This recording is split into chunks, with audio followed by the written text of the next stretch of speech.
everyone. This is my presentation on the work-life topics we've discussed this week.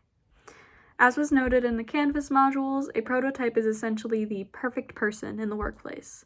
This person is created through typically unspoken cultural norms we have within a workplace.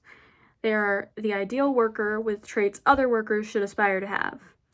I found in my personal experience with jobs that don't require professionality, like food service, that a lot of younger people disregard playing up their importance in the workplace to gain respect from their managers.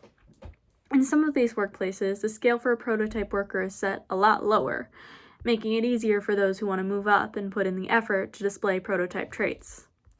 Because I want to be viewed positively and as a prototype worker by my superiors, I always spend the first few months at a job getting to know what my management values and acting on these traits to get better benefits out of my employers. Whether that's more flexibility with scheduling, more hours, or simply to be spoken more highly of. This can be extremely draining to perform a lot of the time. I think this is really where quality work-life balance comes in. How can we keep these two lives separate and not sacrifice quality work? At my current workplace, grapevine talk is how a lot of most information is passed from person to person. We do not have a central communication line or news updates to let us know new information, so most of our changes are on a need-to-know basis.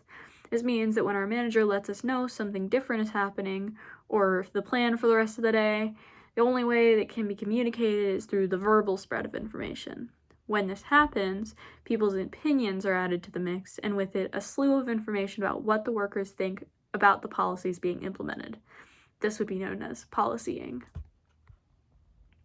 In terms of work-life aspects, another way that I've gained notoriety as a prototype worker is by choosing what elements of my personal life to disclose to my peers.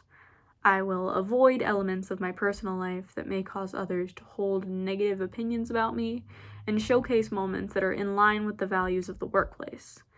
In this way, I'm perceived as norming, as the Herbie and Buzzanell article puts it, even when I'm not at work.